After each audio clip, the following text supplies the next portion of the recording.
ತಂದನ್ನಿ ತಾನಾನಾನ ತಂದನ್ನಾನಿ ತಾನಾನಾನ ತಂದನ್ನಾನ ತಾನಾನಾನ ತಾನಾನಾನ. ಅಜ್ಜಿ ಕತೆ ಹೇಳಜ್ಜಿ. Hi friends, ಅಜ್ಜಿ ಹೇಳಿದ ಕತೆ ಕಾರ್ಯಕ್ರಮಕ್ಕೆ ನಿಮ್ಮೆಲ್ಲರಿಗೂ ಆತ್ಮೀಯವಾದ ಸ್ವಾಗತ. ಅಜ್ಜಿ ಕತೆ ಹೇಳಜ್ಜಿ.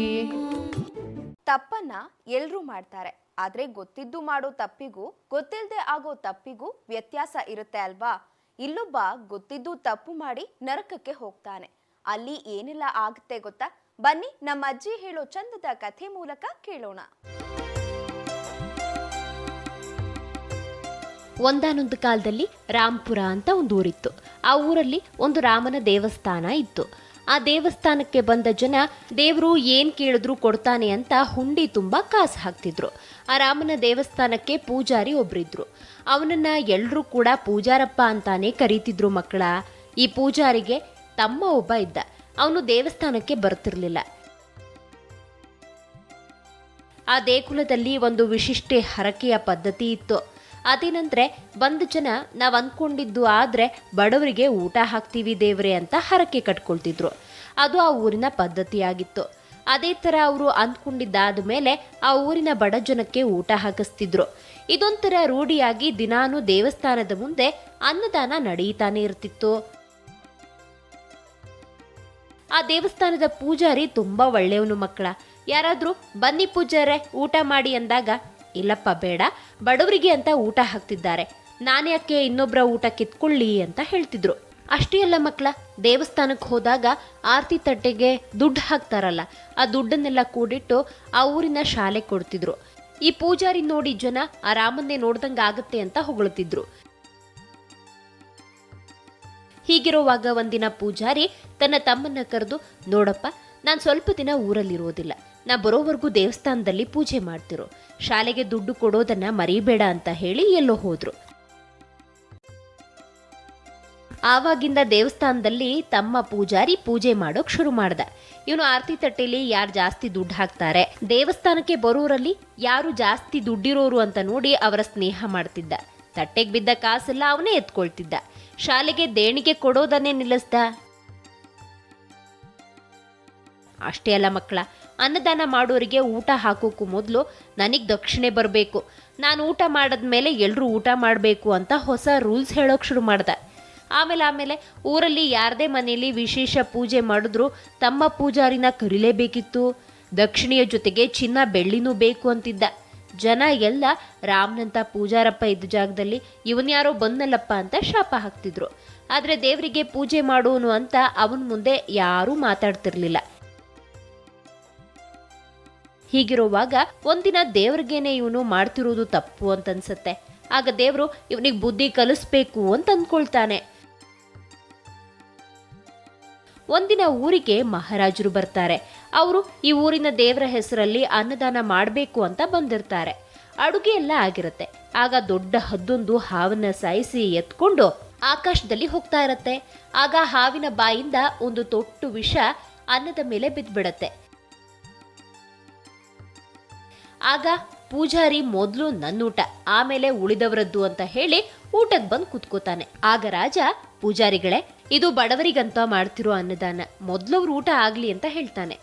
ಆದ್ರೆ ಪೂಜಾರಿ, ನನ್ನ ಮಾತಿಗೆ ಎದುರಾಡ್ತೀರಾ, ನಾನು ಹೇಳಿದ ಹಾಗೆ ನಡೀಬೇಕು, ಇಲ್ಲ ಅಂದ್ರೆ ಆ ದೇವ್ರು ನಿಮ್ಮನ್ನ ಕ್ಷಮಿಸೋದಿಲ್ಲ ಅಂತ ಹೇಳ್ತಾನೆ. ಪೂಜಾರಿಗೆ ಊಟ ಬಡಿಸ್ತಾರೆ. ಅದು ಆಕಾಶದಲ್ಲಿ ಹದ್ದು ಎತ್ಕೊಂಡು ಹೋಗ್ತಿದ್ದ ಹಾವಿನ ಬಾಯಿಂದ ಒಂದು ತೊಟ್ಟು ವಿಷ ಬಿದ್ದಿರುತ್ತಲ್ಲ ಮಕ್ಕಳ, ಅದನ್ನ ಅವನು ತಿಂತಾನೆ. ಆಮೇಲೆ ಊರಿನ ಬಡ ಜನರು ಬಂದು ಕೂತು ಊಟ ಮಾಡ್ತಾರೆ.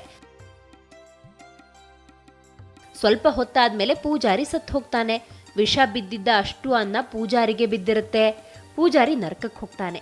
ಅಲ್ಲಿ ಯಮಧರ್ಮ ಇವನನ್ನ ವಿಚಾರಿಸಿದಾಗ, ನಾ ತಿನ್ನೋ ಊಟದಲ್ಲಿ ಯಾರೋ ವಿಷ ಹಾಕಿದ್ರು, ಅವರಿಗೆ ಶಿಕ್ಷೆ ಆಗಬೇಕು ಅಂತ ಹೇಳ್ತಾನೆ. ಆಗ ಯಮಧರ್ಮ ಚಿತ್ರಗುಪ್ತನಿಗೆ ಯಾರದು ಅಂತ ವಿಚಾರಿಸೋಕೆ ಹೇಳ್ತಾನೆ. ಆ ಚಿತ್ರಗುಪ್ತ ಯಾರ್ಯಾರು ಏನೇನ್ ಮಾಡ್ತಾರೆ ಅಂತ ಒಂದು ಬುಕ್ನಲ್ಲಿ ಬರ್ಕೊಂಡಿರ್ತಾನೆ ಮಕ್ಕಳ.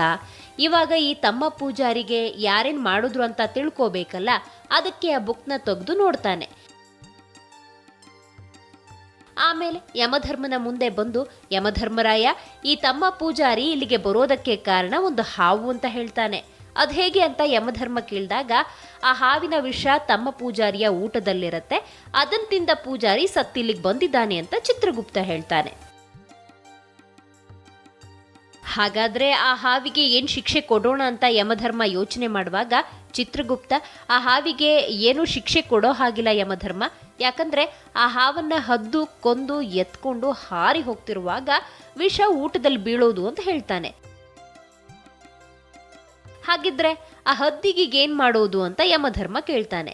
ಆಗ ಚಿತ್ರಗುಪ್ತ, ಇಲ್ಲ ಯಮಧರ್ಮ, ಆ ಹದ್ದಿನದ್ದೇನೂ ತಪ್ಪಿಲ್ಲ, ಯಾಕಂದ್ರೆ ಅದು ಅದರ ಆಹಾರವನ್ನ ಎತ್ಕೊಂಡು ಹೋಗ್ತಿತ್ತು, ಆಗ ಅದು ಮಹಾರಾಜ ನೀಡಬೇಕು ಅಂತಿಟ್ಟಿದ್ದ ಊಟದಲ್ಲಿ ಬಿದ್ದಿದ್ದು ಅಂತ ಹೇಳ್ತಾನೆ. ಆಮೇಲೆ ಯಮಧರ್ಮ, ಹಾಗಾದ್ರೆ ಆ ರಾಜನ್ಗೆ ಶಿಕ್ಷೆ ಕೊಡೋಣ ಅಂತ ಹೇಳ್ತಾನೆ. ಆಗ ಚಿತ್ರಗುಪ್ತ, ಅದಾಗೋದಿಲ್ಲ ಯಮಧರ್ಮ, ಅದರಲ್ಲಿ ರಾಜಂದೇನು ತಪ್ಪಿಲ್ಲ, ಬಡವರಿಗೆ ಅಂತ ಅಡುಗೆ ಮಾಡಿಸಿಟ್ಟಿದ್ದ, ಅದರಲ್ಲಿ ವಿಷ ಬಿದ್ದಿದೆ ಅಂತ ಪಾಪ ಅವನಿಗೂ ಗೊತ್ತಿರಲಿಲ್ಲ ಅಂತ ಹೇಳ್ತಾನೆ. ಯಾರು ತಪ್ಪು ಅಂತ ಕಂಡು ಹಿಡಿಯೋಕೆ ಆಗಲ್ಲ.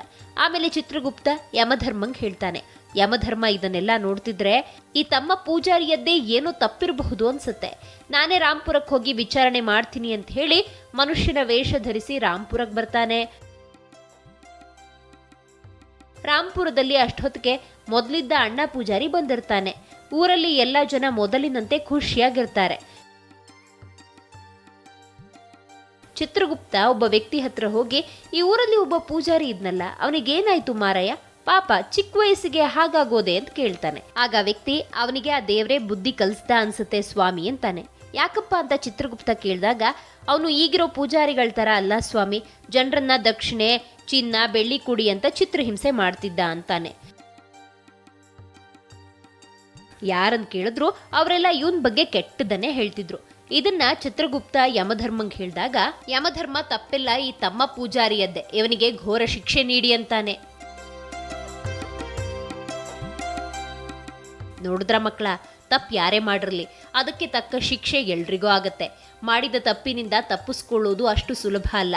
ಉಪ್ಪು ತಿಂದವ ನೀರು ಕುಡಿಲೇಬೇಕು ಅಂತ ಅದಕ್ಕೆ ಹೇಳೋದು. ಇನ್ನು ಮುಂದೆ ನಾವ್ಯಾರೂ ತಪ್ಪು ಮಾಡೋದು ಬೇಡ, ಆಯ್ತಾ ಮಕ್ಕಳ?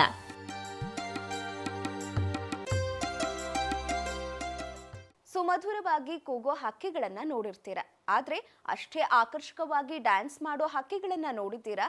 ಅದರಲ್ಲೂ ಅವು ಪ್ರೇಮ ನಿವೇದನೆ ಮಾಡುವಾಗಿನ ನೃತ್ಯ ನಯನ ಮನೋಹರ. ಯಾವ್ಯಾವ ಹಕ್ಕಿಗಳು ಹೀಗೆ ನರ್ತಿಸ್ತವೆ ಅಂತ ತಿಳಿಸ್ಕೊಡ್ತಾರೆ ನಮ್ಮ ಇನ್ಫೋ ಗುರುಗಳು. ಏನ್ ಡ್ಯಾನ್ಸ್ ಮಾಡ್ತಾರೆ ಮಾರಾಯ, ಅಬ್ಬಾ ಎಷ್ಟ್ ಸಲ ನೋಡಿದ್ರು ಮತ್ತೆ ಮತ್ತೆ ನೋಡ್ಬೇಕು ಅನ್ನಿಸ್ತಾನೇ ಇರುತ್ತೆ. ನೀನ್ ಯಾರ ಡ್ಯಾನ್ಸ್ ಬಗ್ಗೆ ಹೇಳ್ತಿದ್ಯಾ? ನಾನ್ ಮಾಡೋದನ್ನ? ನೀನಾ? ನಾನ್ ಹೇಳಿದ್ದು ಡ್ಯಾನ್ಸ್ ಕಿಂಗ್ ಮೈಕಲ್ ಜಾಕ್ಸನ್ ಬಗ್ಗೆ. ಹೌದಾ? ನೀನು ಮೈಕಲ್ ಜಾಕ್ಸನ್ ಥರನೇ ಡ್ಯಾನ್ಸ್ ಮಾಡೋ ಪಕ್ಷಿಗಳನ್ನ ನೋಡಿದ್ಯಾ? ನವಿಲ್ ಡ್ಯಾನ್ಸ್ ಮಾಡೋದನ್ನ ನೋಡಿದೀನಿ, ಅದನ್ ಬಿಟ್ಟು ಬೇರೆ ಯಾವ್ದೂ ಗೊತ್ತಿಲ್ಲ ಕಣೋ, ಹೇಳೋ ತಿಳ್ಕೊತೀನಿ. ಕೇಳೋ, ಕೆಲ ಪಕ್ಷಿಗಳಿದಾವೆ, ಇವು ಸ್ಪೆಷಲಿ ಕುಣಿತಕ್ಕೆ ಫೇಮಸ್ಸು. ಮೂಡ್ ಬಂದಾಗ ಏನ್ ಚಂದಕ್ಕೆ ಡ್ಯಾನ್ಸ್ ಮಾಡ್ತಾವ ಗೊತ್ತಾ? ಸೂಪರ್. ಅದರಲ್ಲೂ ಹೆಣ್ಣು ಹಕ್ಕಿನ ಆಕರ್ಷಣೆ ಮಾಡೋಕ್ಕಂತೂ ಸಿಕ್ಕಾಪಟ್ಟೆ ಸರ್ಕಸನ್ನೇ ಮಾಡ್ತವೆ. ಹೌದಾ? ಹೇ, ಆ ಪಕ್ಷಿಗಳ ಬಗ್ಗೆ ಸ್ವಲ್ಪ ಹೇಳೋ. ಪರೋಶಿಯಾ ಅಂತ ಒಂದು ಹಕ್ಕಿ ಇದೆ. ಇದು ಮೋಸ್ಟ್ ಟ್ಯಾಲೆಂಟೆಡ್. ಇದರ ಗಂಟ್ಲ ಹತ್ರ ಹೊಳೆಯೋ ತರ ಬಣ್ಣಗಳಿರ್ತಾವ ಕಣೆ. ಆಮೇಲೆ ಇದರ ತಲೆ ಮೇಲೆ ಕೋಡ್ಡಂತಿರೋ 2 ಗರಿಗಳಿರ್ತಾವೆ. ತನ್ನ ಲವರ್ ಬರ್ತಾಳೆ ಅಂತ ಸುತ್ತಮುತ್ತ ಇರೋ ಜಾಗನ ಕ್ಲೀನ್ ಮಾಡಿ ಹೆಣ್ಣು ಹಕ್ಕಿ ಕೂರೋ ಕೊಂಬೆಯನ್ನ ತಿಕ್ಕಿ ನೀಟ್ ಮಾಡುತ್ತೆ.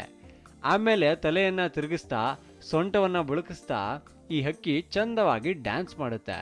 ಇದನ್ನ ನೋಡಿದ್ರೆ ಸಿಂಡ್ರೆಲ್ಲಾ ಫ್ರಾಕ್ ಹಾಕೊಂಡು ಡ್ಯಾನ್ಸ್ ಮಾಡೋದು ನೆನಪಾಗ್ಬಿಡುತ್ತೆ. ಹಂಗ? ವಾವ್, ನೋಡೋಕೆ ಎಷ್ಟ್ ಚೆನ್ನಾಗಿರುತ್ತೋ ಏನೋ ಅಲ್ವೇನೋ? ಸೂಪರ್ ಆಗಿರುತ್ತೆ ಕಣೆ. ಆಮೇಲೆ ಈ ಪ್ಯಾರಡೈಸ್ ಸಂಕುಲದಲ್ಲೇ ಮೂನ್ ಡ್ಯಾನ್ಸ್ ಮಾಡೋ ಮೂನ್ ಡ್ಯಾನ್ಸಿಂಗ್ ಬರ್ಡ್ ಅನ್ನೋ ಡಿಫ್ರೆಂಟ್ ಬರ್ಡ್ ಇದೆ ಕಣೆ. ಆಗ್ಲೇ ಮೈಕಲ್ ಜಾಕ್ಸನ್ ಅಂದಲ್ಲ, ಇದರ ಡ್ಯಾನ್ಸ್ ನೋಡಿದ್ಮೇಲೆ ಮೈಕಲ್ ಜಾಕ್ಸನ್ ನೋಡೋ ಹಾಗೆ ಇಲ್ಲ ಬಿಡು. ಮೈಕಲ್ ಜಾಕ್ಸನ್ ನ ಫ್ರೆಂಡ್ ಅನ್ನೋ. ಆಮೇಲೆ ಇನ್ನು ಯಾವ್ಯಾವ ತರ ಪಕ್ಷಿಗಳಿದಾವೋ? ಸ್ಯಾಕ್ಸೋನಿ ಅಂತ ಒಂದು ಪಕ್ಷಿ ಇದೆ, ಅದನ್ನ ನೋಡಿದ್ರೆ ಸುಸ್ತಾಗಿ ಹೋಗ್ತೀಯ ಬಿಡು. ಹೀಗೆ ಕೆಲ ಜಾತಿಯ ಹಕ್ಕಿಗಳು ಡ್ಯಾನ್ಸ್ ಮಾಡಿ ಪ್ರೇಯಸಿಯನ್ನ ಅಟ್ರಾಕ್ಟ್ ಮಾಡಿದ್ರೆ, ಈ ಸ್ಯಾಕ್ಸೋನಿಗಳು ತಮ್ಮ ಮಧುರವಾದ ಧ್ವನಿಯಿಂದ ಪ್ರೇಯಸಿಯನ್ನ ಆಕರ್ಷಣೆ ಮಾಡ್ತವೆ. ಆಮೇಲೆ ಇದ್ರ ತಲೆ ಮೇಲಿರೋ ಉದ್ದುದ್ದದ ಗರಿಗಳು ಸುಂದರವಾಗಿರೋ ಇದನ್ನ ಮತ್ತಷ್ಟು ಸುಂದರ ಮಾಡಿದವು ಗೊತ್ತಾ? ಸಖತ್ ಇಂಟ್ರೆಸ್ಟಿಂಗ್ ಆಗಿದೆ ಕಣೋ, ನಾವು ಹೋಗೋಣ ಅವನ್ ನೋಡೋಕೆ. ನೋಡಕ್ ಹೋಗೋಣ ಅಂದಿದ ತಕ್ಷಣ ಅವೇನು ಕಣ್ಣಿಗೆ ಕಾಣಿಸ್ಬಿಡ್ತಾವ. ಇವನ್ ನೋಡೋದು ಅಷ್ಟು ಸುಲಭ ಅಲ್ಲ. ಇವು ಅಪರೂಪದಲ್ಲೇ ಅಪರೂಪದ ಪಕ್ಷಿಗಳು, ಎಲ್ಲೆಂದ್ರಲ್ಲಿ ನೋಡೋಕೆ ಸಿಗೋದೂ ಇಲ್ಲ. ಇಂಡೋನೇಷ್ಯಾ, ಪ್ಯಾಪುವಾ ನ್ಯೂಗಿನಿ ಮತ್ತು ಆಸ್ಟ್ರೇಲಿಯಾದ ಕೆಲವು ಕಡೆಗಳಲ್ಲಿ ಮಾತ್ರ ಇರ್ತವೆ.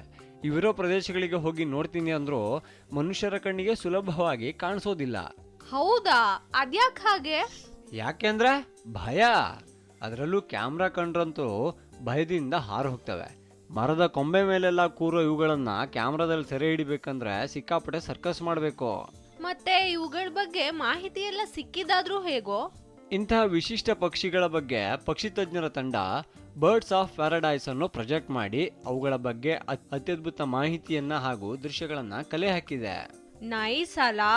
ಎಷ್ಟ್ ಪಕ್ಷಿಗಳ ಬಗ್ಗೆ ಮಾಹಿತಿ ಕಲೆ ಹಾಕಿದ್ದಾರೆ? ಒಂದ ಎರಡ? King bird, standard wing, lesser bird, greater bird, red bird, blue bird, ಇನ್ನೂ ಬೇಕಾದಷ್ಟು ಇವೆ ಬಿಡು. ಆಮೇಲೆ ಇನ್ನೊಂದು ವಿಷಯ ಗೊತ್ತಾ, ಈ ಪ್ಯಾರಡೈಸ್ ಪಕ್ಷಿಗಳನ್ನ ಪ್ರಕೃತಿದತ್ತ ವರ ಅಂತಾನೆ ಪರಿಗಣಿಸಲಾಗಿದೆ. ಪಾಪುವಾ ನ್ಯೂಗಿನಿ ಅನ್ನೋ ದೇಶದ ಬಾವುಟದ ಮೇಲೆ ರಜಿಯಾನಾ ಬರ್ಡ್ ಆಫ್ ಪ್ಯಾರಡೈಸ್ ಪಕ್ಷಿಯ ಲಾಂಛನವಿದೆ. ವಾವ್, ಲೋ ನಮ್ಮಮ್ಮ ಮಾರ್ಕೆಟ್ಗೆ ಹೋಗೋ ಅಂದಿದ್ರು ಕಣೋ, ಮರ್ತೇ ಬಿಟ್ಟಿದ್ದೆ. ಸರಿ ಬಾಯ್. ಬಾಯ್. ಅಜ್ಜಿ ಹೇಳಿದ ಕತೆ ಕಾರ್ಯಕ್ರಮದಲ್ಲಿ ಚಿಕ್ಕದೊಂದು ಬ್ರೇಕ್. ತಂದನ್ನಿ